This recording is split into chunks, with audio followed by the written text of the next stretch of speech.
ಜ್ಞಾನಿನಾಮಪಿ ಚೇತಾಂಸಿ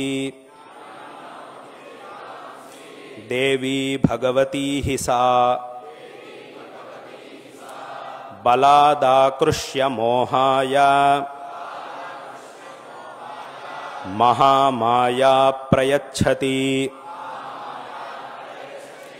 ದುರ್ಗೆ ಸ್ಮೃತಾ ಹರಸಿ ಭೀತಿಂ ಅಶೇಷಜಂತೋಃ ಸ್ವಸ್ಥೈ ಸ್ಮೃತಾ ಮತಿಮತೀವ ಶುಭಾನ್ ದದಾಸಿ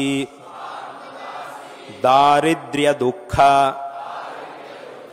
ಭಯಹಾರಿಣಿ ಕಾತ್ವದನ್ಯಾ ಸರ್ವೋಪಕಾರ ಕರಣಾಯ ಸದಾರ್ದ್ರಚಿತ್ತಾ ಸರ್ವಮಂಗಲಮಾಂಗಲ್ಯೇ ಶಿವೆ ಸರ್ವಾರ್ಥಸಾಧಿಕೆ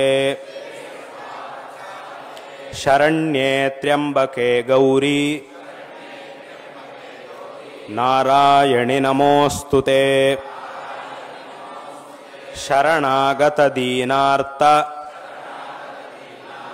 ಪರಿತ್ರಾಣಪರಾಯಣೆ ಸರ್ವಸ್ಯಾರ್ತಿಹರೇ ದೇವಿ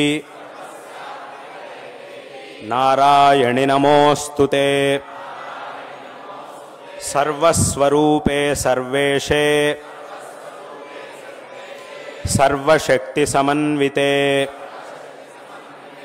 ಭಯೇಭ್ಯಸ್ತ್ರಾಹಿ ನೋ ದೇವಿ ದುರ್ಗೆ ದೇವಿ ನಮೋಸ್ತುತೆ ರೋಗಾನಶೇಷಾನ್ ಅಪಹಂಸಿ ತುಷ್ಟಾ ರುಷ್ಟಾ ತು ಕಾಮಾನ್ ಸಕಲಾನ್ ಅಭೀಷ್ಟಾನ್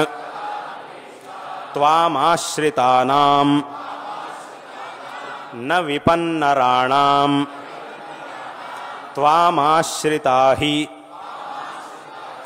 ಆಶ್ರಯತಾಂ ಪ್ರಯಾಂತಿ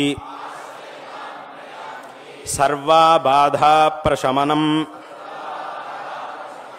ತ್ರೈಲೋಕ್ಯಸ್ಯಾಖಿಲೇಶ್ವರಿ ಏವಮೇವ ತ್ವಯಾ ಕಾರ್ಯಂ ಅಸ್ಮದ್ವೈರಿವಿನಾಶನಂ. ಈ ಒಂದು ಸಪ್ತಶ್ಲೋಕಿಯನ್ನು ಪ್ರತಿ ದಿವಸ ಎಲ್ಲರೂ ಸಹ ಪಠನ ಮಾಡಿ ಆ ಜಗನ್ಮಾತೆಯ ಒಂದು ವಿಶೇಷವಾದಂತಹ ಅನುಗ್ರಹಕ್ಕೆ ಪಾತ್ರರಾಗಬೇಕು.